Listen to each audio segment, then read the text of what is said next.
There are a lot of people who are suffering today from emotional trauma. There are a lot of people who are suffering today who don't even realize why they're feeling feelings that they feel. And I am so thrilled to have as my guest tonight a man who has written a book, uh, D. Franklin Bradley. He has written a book about his journey with PTSD and mental illness. He is going to be part of the 150 authors who will be a part of the Sunshine State Book Festival, January of 2023, January 27th and 28th, all the way from Atlanta, Georgia. Mr. Bradley, thank you so much for being with us. Yeah, thank you for the invitation. Glad Your to be here. book, the title of your book, A Bridge for Troubled Souls. Um, when did you decide that when did you identify that you were dealing with a mental illness? You had worked in law enforcement your whole career. When did you come to terms with the fact that you were dealing with mental illness? Well, I was on patrol listening to a episode of Focus on the Family, and Dr. Dobson was interviewing a psychologist, Dr. Jim Conway, who was describing his search for wholeness and mental health. And he had pursued through education, trying to find out what his issue was. And when he described his childhood, it was so similar to mine. It was just an epiphany that all the issues I'd had since high school were rooted in some of the abuse I went through in my past. And so that started me on a path of seeking out counseling and pursuing that mental wholeness. So you say what you went through as a child. So were you aware that that's what it was at that time? No, I didn't know that that was something wrong that was happening. I thought it was normal, growing up with violence. And my memories of it are just the fear. There was always fear and dread, of the next episode of violence, but it was made out to be my fault. So I learned to be,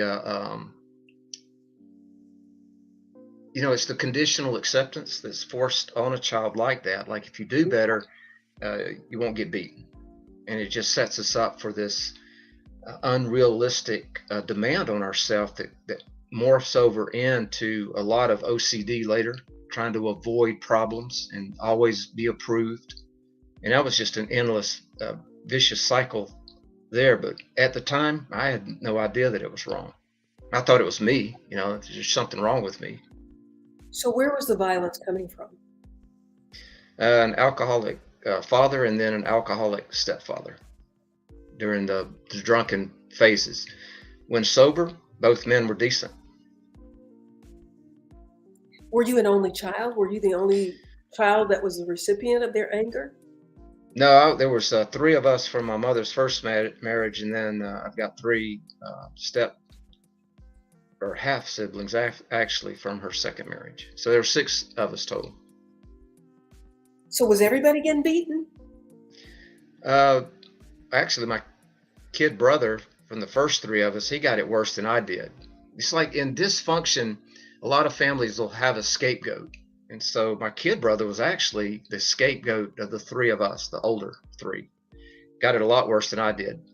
And then on the second three, the second marriage, it was my baby sister. She was the scapegoat. So those two caught it a lot worse than the rest of us.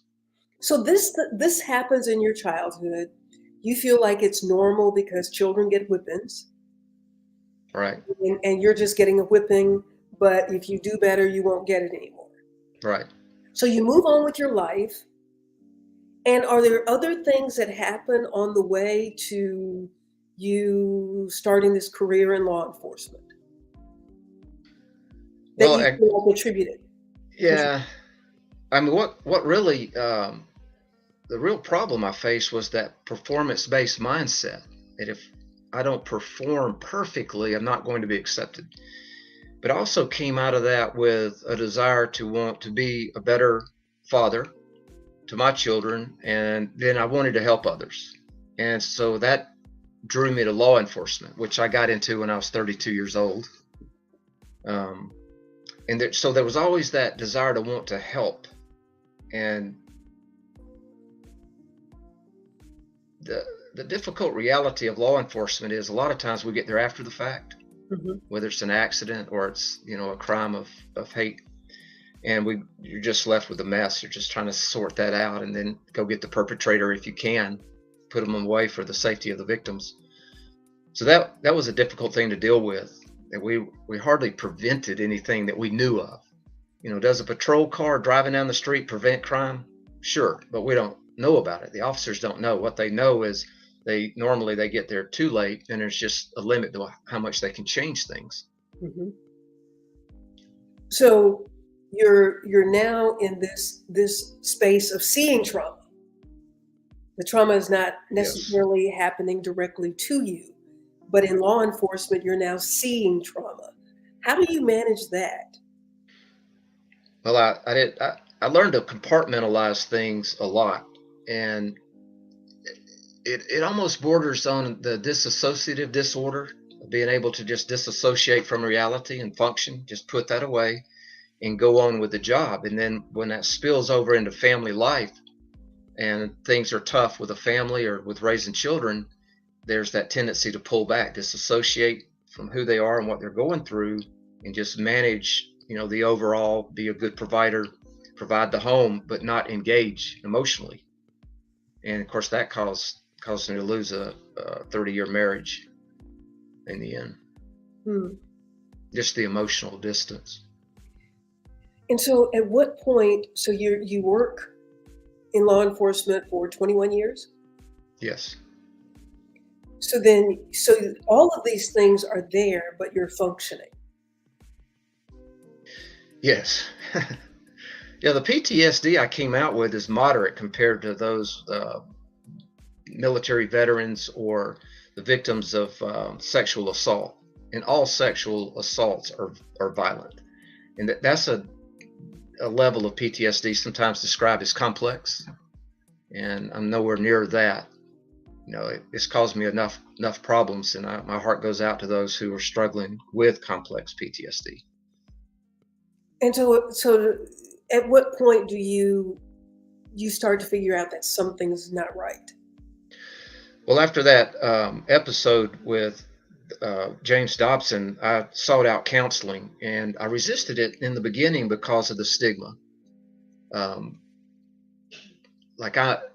Afraid that if I needed help with a mental issue, then I must be crazy. And of course, there's my concern about the job. If word got back to my department having mental issues, then I could lose my job. That would not have been the case. That was the fear. And so through years of counseling, starting to unravel and unpack some of that from the past, I not only understood where the depression and anxiety were coming from, but also how to manage it by controlling my thoughts. And so that started me on the path with it back in the 90s. And then when I retired in 2008, I had a friend of mine suggested I might have PTSD, because I thought once I retired and I'm taken away from being exposed to all this trauma and the violence of law enforcement, he thought I might have PTSD. So I went through an extensive program in 2012 and was diagnosed with it. And it was during that program, it was traced back to childhood. So you talked about the stigma. Please, please, please today, speak to those who are listening, who are watching, why does society make people feel uncomfortable if they have a mental illness? We're not uncomfortable to say I have high blood pressure. Right. Why is it, and when are we going to get over this? Because the mind is the most powerful tool that you have. And if you're having challenges mentally, wouldn't it be wise if we just embraced everybody and said, we're going to help together? And so you're dealing with your mental illness, and then you got to deal with who's going to find out. Yes. Well, my generation grew up with a lot of the sitcoms made fun of, psychiatry. You got the patient on the sofa, and they're trying to be funny with it, but it was poking fun at. And for me, that stigma came out of those shows, um, intended to be humorous, but it was very damaging. And then you run across people that really act out in their mental disability, and you don't want to be associated with that, feeling like we're somehow, uh, I don't know, different. And so the stigma comes up with not wanting to be associated with society's perception, and that's preventing. I mean, stigma is probably the key to suicide prevention. If we can get people to see it's okay to get help and to cry out for it. One of the most helpful things for me in learning about PTSD was that the things that we experience after a traumatic event are normal for an abnormal experience. Mm. Right? So it's not normal for me to have third-degree burns, but if I slip and stick my hand into boiling water, that's a normal reaction to have a blistered hand for something that's abnormal to happen. And it's the same thing with the mind. So I went through a shooting in 1996 and traumatized by it. And I was on it's called a CISM team, where we do debriefings after violent Mm-hmm. incidences with first responders. And I'd had the training, and I recognized that the symptoms were just so irrational that I wouldn't dare tell anybody with it. And I didn't want to talk to anyone. And when I had to participate in a debriefing, and I'd sat in on those before as a peer counselor, but as a participant, I didn't want to talk to anyone who wasn't there. And that's a common thing that I hear, is people don't want to talk to anyone that wasn't there, regardless of who they are. And again, it goes back to the stigma. You just got to tough it up, pull yourself up by your bootstraps, and let's just go on with it, and that'll only work for so long. And it goes back to stigma. Mm. So, D. Franklin Bradley is the author of a book, Bridge Over Troubled Souls. He is one of the authors that will be at the Sunshine State Book Festival here in Gainesville, Florida, January 27th and 28th. This book that you've written, and it's at Trinity United Methodist Church, this book that you've written is now part of a ministry that you're doing. Yes. Tell us about that. Well, I wanted to take from a spiritual perspective, and this is my personal belief from my own personal experience, but all true change happens in the spirit, and then it's carried out. And it's like firefighters get this when I tell them it's a double house.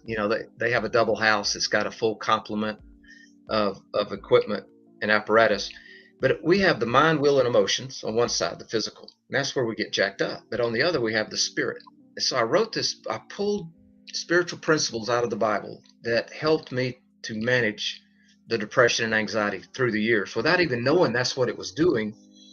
And then when I studied like how I survived the suicidal depression, and I go to Christian counseling, and I got the idea for the book on a plane somewhere over India in 2007, and I just woke up and I wrote the whole concept for the book down on an envelope, and I believed it was divinely inspired. And then it took me 14 years to put that message on paper. And so I used the bridge imagery to show progress. It's got a visual that people that are really depressed can get a sense of accomplishment. There's a call to action at the end. Here, try this method right here. Try this one thing and see if that helps. And I go through the whole book that way, and trying to get people to, if they'll put the spiritual structure in their life, they can improve their life. It's just a measure of how well they're able to do. I always recommend professional counseling hand in hand with it, when the depression is severe enough. And that's what it's taken for me. It's taken both. So that book is a result of that. And now my wife and I are trying to reach people with that message of hope and do our part to try and help with some of the suicide rate that's going on right now. Well, of course, you hear about suicide. We hear, but we don't know the real numbers because it Right. doesn't get reported in the media like a homicide. But as has been reported, we talk about guns and homicides because that makes the news. But Right. for every one homicide, there's 7 suicides. Wow, I did not know that. Yeah. Wow. For every one homicide, there's 7 suicides. Hmm. So you thought about suicide. Tell us Yes. about that and what brought you through the other side. Well, uh, I'll get a little foreground here for that. In my career, I dealt with a number of suicidal people. Sometimes I'd get to a place where the suicides are threatened and they're holding a gun or they've taken an unknown amount of medication. And I would ask them, did they want to die or end the pain? And invariably, they always said, I just want the pain to end. And that's what despair does. When we get hopeless and see that there's no purpose in life, there's no hope that this is ever going to change. And then we start, like for me, I blame myself. And that was so mentally painful to me that after about 3 months of battling it, I just reduced it down to there's only one way that I know to stop the pain, and that would be to end my life. And then once I planned it, I was happy. And I'm glad that the opportunity didn't come up for me for the next 2 weeks. And, I try to tell people now, just hang on, just put it off another day, another day, because change can come. And I try to reiterate that in the book. Of course, it's hard on the written page to reiterate it. It was easier when I was face to face with someone suicidal. And so, just based on my own experiences of surviving that, and it took about 2 or 3 years to get where the hopelessness and despair lowered enough to where I could manage it. And then, because this was back in 1985, and it was before I got in law enforcement. And then the counseling that helped me to watch my thoughts, don't dwell on the negative, and try to see myself in a more positive light. If I could add something that I learned that was a huge help for me with cognitive behavioral therapy when it comes to the thoughts, the therapist asked me, what is my common thoughts about myself throughout the day? And at this point, early 90s, I was in law enforcement. And I said, well, when I make a mistake, it's pretty vile, the things that I say about myself. And so he had me buy one of those lap counters, and they use them in warehouses to count boxes. And he said, every time you have a negative thought about yourself, I want you to count it. And I thought, okay. He said, it'll do 2 things. One, you're going to be shocked at how many times you're saying that. And your words against yourself have power. They're negative and they're toxic, and they're just ripping you down. And the other is when you see the numbers, it'll help you to want to stop that. Those numbers, Pamela, in the first few weeks were like 80 and 90 times a day. I would say the most vile things against myself a day. And those words, you're like, well, it's just words or it's just thoughts, but they have power because the brain is conceiving them as real. What they hear and what we hear and what we think. And so there's no wonder, there's the low self-esteem feeding it, but then the toxic that was just pouring in like that. And it was really taking a toll with the anxiety is almost unbearable. So just learning to stop those thoughts was a huge step in recovery. Yeah, I had somebody once to, when you're having a thought, say the word stop and then jot Mm. down things that you're grateful for, things that you're Yes. thankful for, because we are not, we know what it takes to get a six pack, whether we do it or not. We know Yeah. what push ups do for the biceps and squats for your glutes. Mm. We don't have a lot of conversation about how we strengthen the mind. That's right. That's right. That's a mental exercise. And that's Yeah. the whole thing I try to emphasize in my book is you have to apply the principles. But we're so good with knowledge. It's like reading the label on a medicine bottle, but we're not going to take it. We put it back on the shelf. And if we're Mm. asked, aren't you going to take it? No, I know. I know. And that's it. And we stop right there. Without the application, nothing changes. And I did speak to a psychiatrist who said, we're now admitting that medication can only do so much, as you talk That's right. about the medication, whether you take it or not. The Right. medication can only do so much. So in this book, you deal with the spiritual aspect of healing trauma. Tell us about that. Well, again, this goes back to my belief. It comes out of faith and trust in the Word. I was a skeptic when I first started reading the Bible um, in my 20s. I'd grown up in church, and I saw a lot of the disconnect between the way people acted on Sunday and the way they acted The during the rest week. of the week. Yeah. Rest of the week, yeah, saint on Sunday and a devil, the rest of the week. But the more I studied it, and I started thinking, there's got to be an absolute truth somewhere. And I studied the world's major religions, and I focused in on Christianity because Christianity was free; it's without merit. And the other major religions are either it's works based, you got to earn your way to heaven, or it's enlightenment, And so anyway, I had grown up around the Bible, so it was easier for me to accept it as true. And so when I started looking at the principles in there, and it took me 18 months when I first started reading that God loves us. I mean, we say it, yeah, I know God is love. But for me personally, God loves me. David Bradley? No, I don't think so, because I know David. So it took 18 months of reading John 15:9, the last thing every night before going to bed and the first thing every morning, before I started to feel the real reality of it. So that one principle, God loves us, was a huge thing on dismantling the low self-esteem. If God loves me, even though who I am based on the sacrifice his son did for me, then wow, that is amazing. So there's something worthy within here that even today I don't see a lot of it. But God knows because he has the perfect vision of us and he created us. And so I just take those principles and I encourage people to test them and try them. And it's a process to believe and grow your faith and trust. I've been a Christian 45 years now, and it's been a bumpy road. But I've tested God's principles, and I've had the experience of mercy and grace. That I can talk about my experience, but I have no empirical evidence to point to. Like I have a nephew that's a very staunch atheist. And I have met my match in defending my faith for that young man. He's brilliant. He's read the Bible more times than I have. But it's made me dig deeper. Like, why do I believe this? How do I know this is real? And again, I try to convey that in the book, but words only go so far. Being a spiritual book, it takes a spiritual empowerment to understand it. And there's the conundrum. We have to trust it to understand. Right. If you can see it, it's not trust, it's not faith. That's right. So that's one of the things that you have to accept. Yes, you do. And that's where the choice comes in. We all have to make a choice. Like when I had to make a choice whether I was going to go to counseling and try to get better. I had to make a choice to trust the counselor, trust the books I was reading. And you know what, Pamela, when we think about it, most of what we believe and trust is based on someone else's word. Like atheists, they believe in science and philosophy.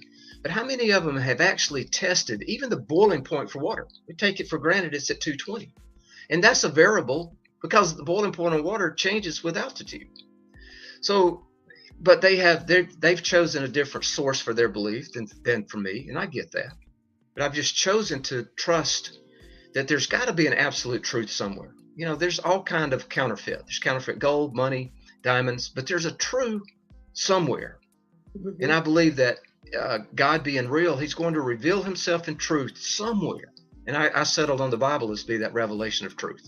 For people who are in that place where you were, to hear this now can sound like blah, blah, blah, blah, blah, blah. Right, I know.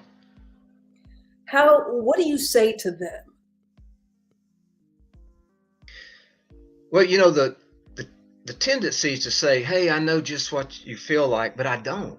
I know some of what depression did to me. I can't know exactly how they feel, but I was a skeptic. I understand. And then you look at the world around you, and where do you see authentic people anywhere? Yeah. That have any faith? Where do you see it?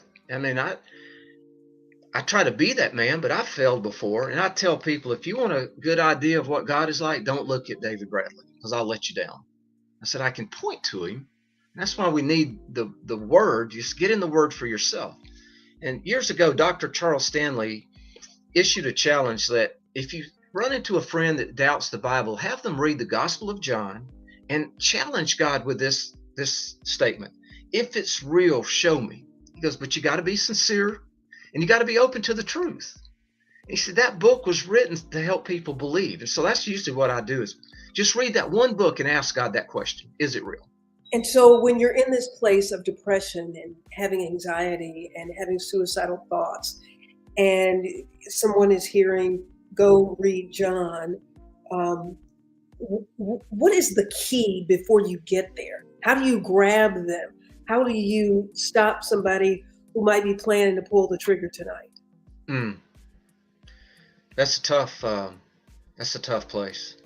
If I only had one verse, it goes back to my life verse of John 15:9. So I want you to read this one thing because there's a power in that word that's a spiritual power that transcends logic and reason.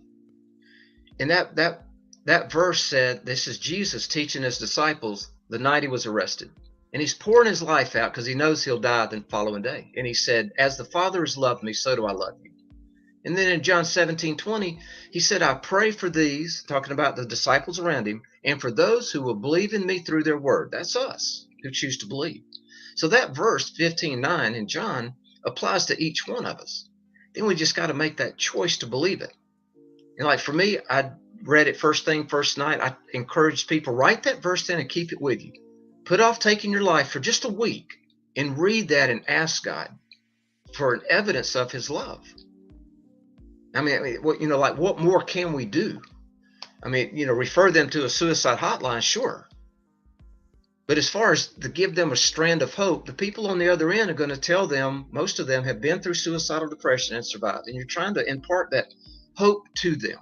Just put it off. There's people out here that do care. Yeah. Have you been surprised by other professions where suicide is high?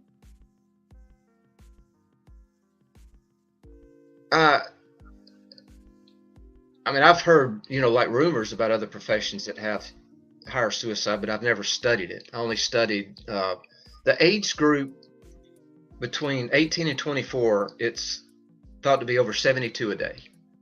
So military suicides, known suicides, are around 20.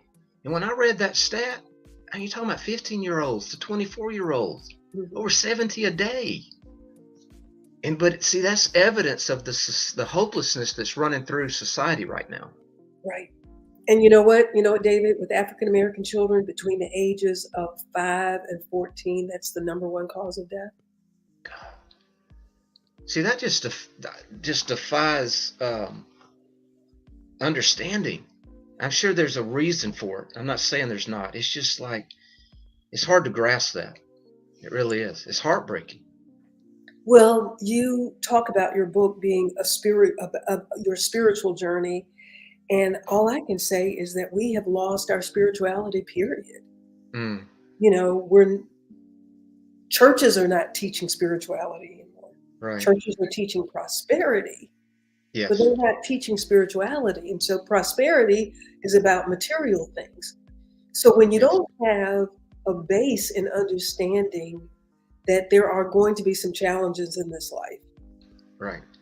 And when you became a police officer, one thing that you knew that someday you're going to see a dead body. They showed us pictures and they told us it's not if, but when we get assaulted. I got assaulted numerous times. And most times they were under the influence of something, superhuman strength. And that was just so shocking for that to happen. And then I look back and goes, what did I do wrong? Did I do something wrong, to trigger that? But it was just the circumstances. Right. So yeah, when Jesus told us we're going to suffer in this life. Right. But we're not teaching that. I know. So the minute something goes wrong, then we think it's over.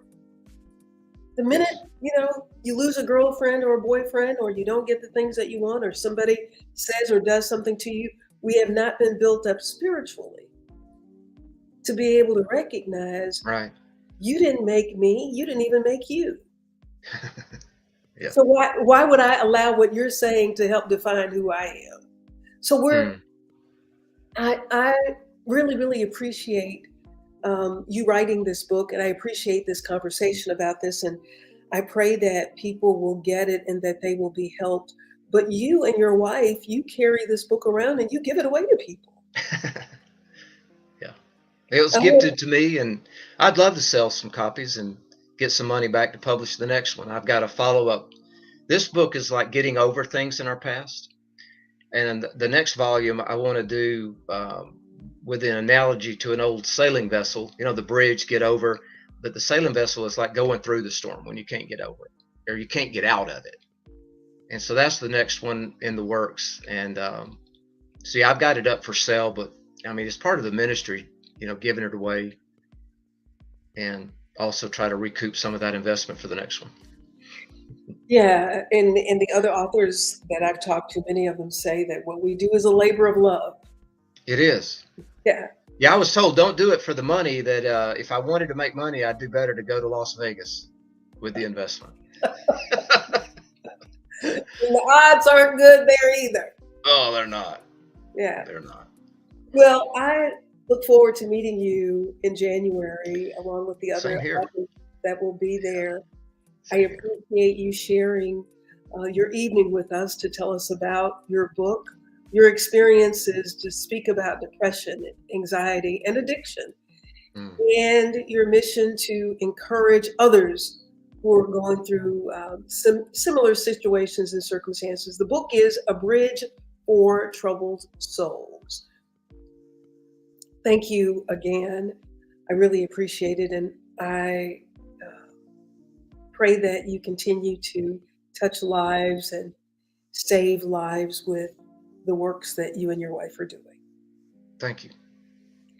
And we thank all of you for joining us for this Authors and Conversation, a part of the Sunshine State Book Festival. That festival is going to be January 27th and 28th here in Gainesville, Florida, at Trinity United Methodist Church.